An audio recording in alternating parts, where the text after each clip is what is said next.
All right. How's that looking for you so far? You got your calculations in there? I've got my total row there, got the total for each month, and I've got my total column in there, my total for each bill, as well as a grand total for all the bills for all the months, 5,125. Now, if you're using your own numbers, great. Just be aware of that.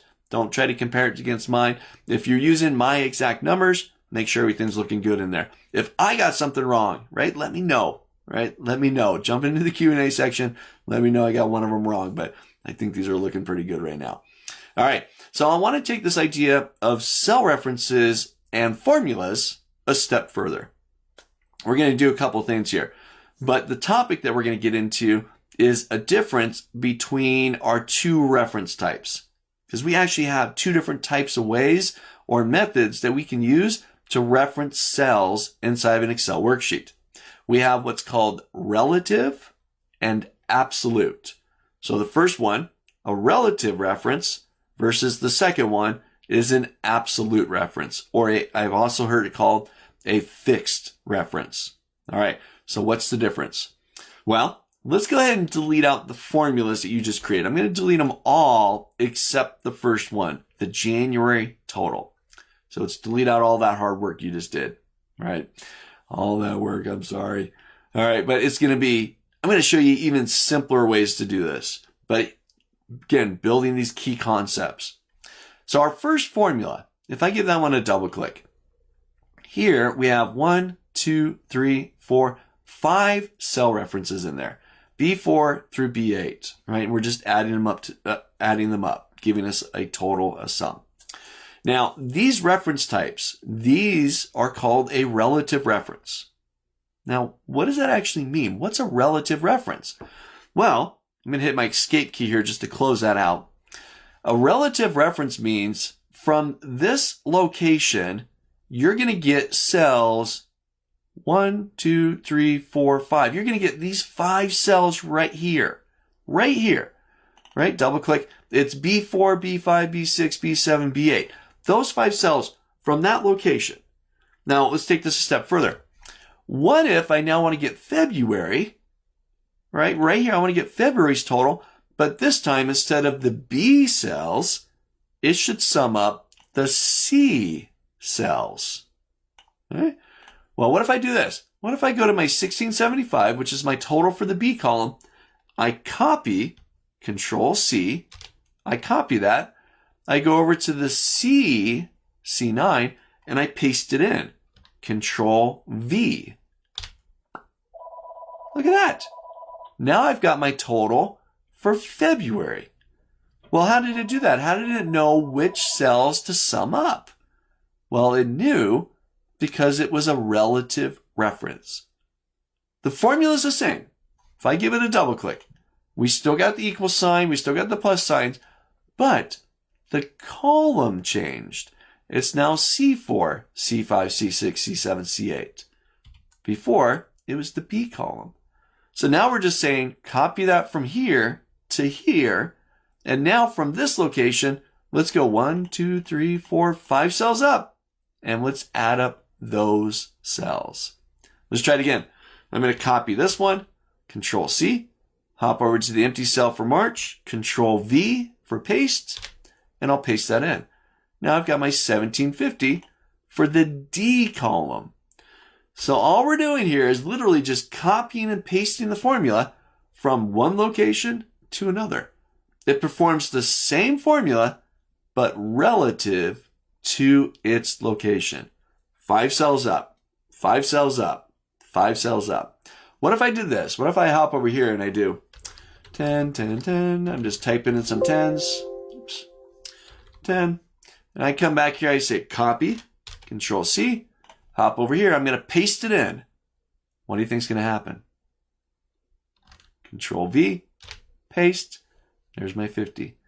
I'm just in a new location, new cell, right? But it's always 5 cells up. That's a relative reference. Or whatever direction, right? What if I did that over here? What if I go to the E column and I say equals, what is it? B4 plus C4 plus, D4.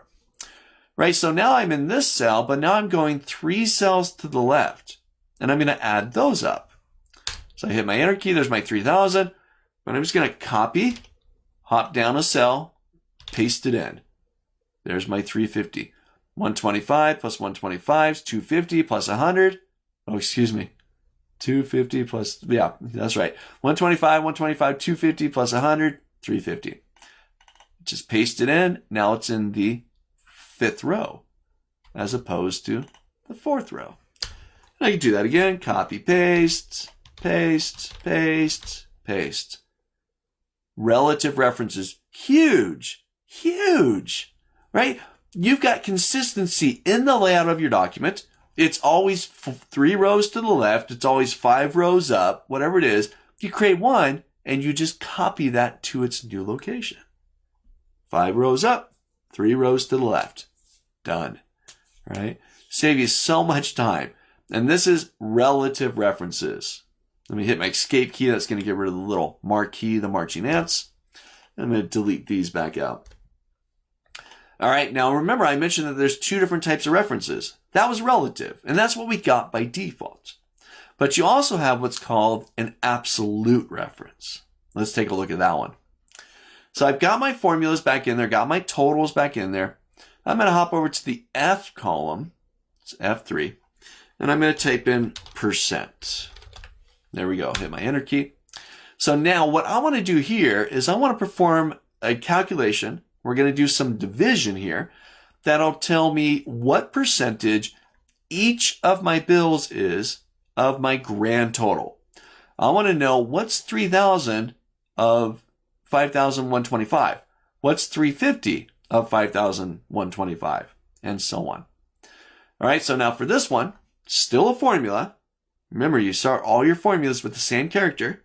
So I'll say equals, and I'm going to say E4. This time I'm actually just going to click on E4. Look at that, it puts it in there for me. So equals E4, divide, and I'm going to use the backslash as the division character, and then I'm going to go grab E9. So I'm taking E4, and I'm going to divide that with E9. Backslash, forward slash. I said backslash, didn't I? So looking at your number pad, right? That's actually your forward slash. So you want to use the one off your number pad. If you don't have a full number pad, then you're going to look at your keyboard, and it is with the question mark key. Okay? Look for that one. So we want that slash right there. That's your forward slash, right? Backslash, forward slash. We want the forward slash. So E4, divide that by E9. I'm going to hit my enter key. All right. So didn't give me exactly what I'm looking for, but it gave me a percentage. It's a decimal percentage. So roughly 58%. Ouch. 58% of my grand total goes to rent. All right. Now, what type of reference is this? I give that a double click. E4, E9, these are relative references. Now, I want to do that exact same thing, but for phone. And then I want to do it for credit card. And then I want to do it for food and so on. Well, I jump up, I grab that formula, I copy, Control C, I drop down a cell. Now I want to get 350 and divide that by 5,125. So I copy the previous one. I'm going to paste it in, Control V. Ooh, what's that? Pound div slash 0 exclamation mark. What went wrong? Well, I'm going to drop down to the next cell. I'm going to paste it in here. That's not working. What's going on? Well, remember, there's 2 different types of references. Here, we're using a relative reference. So it says, okay, from this spot, right, from F4, we're going to go 1 cell to the left. That's E4. And then we're going to go 1, 2, 3, 4, 5 cells down, and we're going to divide with E9. All right, good. That works. Roughly 58% for rent. So now I copied that down, and I got an error. Let's give that a double click. All right, what's going on here? So from this location, remember relative, from this location, we went 1 cell to the left. That's great. And then we went 1, 2, 3, 4, 5 cells down. Because the first one went 5 cells, right? So when we copied it down, it still went 5 cells. That's not right. What's this one doing? This one still went 5 cells down to E11. Okay, relative reference. From that location, do this. Well, this time, we need it to go 1 cell to the left, but then always go to E9. That should not change. So this is where the absolute reference comes into play. I'm going to go back to my first formula, and I'm going to make a change to the E9 reference. I'm going to make it an absolute. So I'm going to put a $sign before the column reference E, and I'm going to put a $sign before the row reference 9. That makes E9, that cell, absolute. So I hit my enter key, still got my 58% there. I'm just going to copy that, Control C, and I'll paste it in. There we have it. There's my 100%. So we got roughly 58% for rent, roughly 6% for phone, 10% for credit card, 18% for food, and 6% for candy, with a grand total of 100%. Now, each of these formulas is now referencing E9. There it is, E9. It will always be E9. You copy that formula anywhere, doesn't matter where. I take that, I copy it over here somewhere. Let's not put it behind my head. Let's put it up there. I got a 0 because it's not doing much math for me, but it's still E9. Over 1 cell, hit E9. Over 1 cell, hit E9, and so on. So you got relative references, really just based on its position. It's going to move in a specific direction, so many cells. And you got absolute references that absolutely reference this cell. And remember the $signs. $E, $9. You got your absolute reference. So again, just like every time, practice. Try this out. Jump into your own version, create a percent column. Make sure you got all the other formulas in there because you're going to need those. And then create your percent and find out what percentage each bill is of your grand total. And remember, to streamline it, make the absolute reference. Copy paste.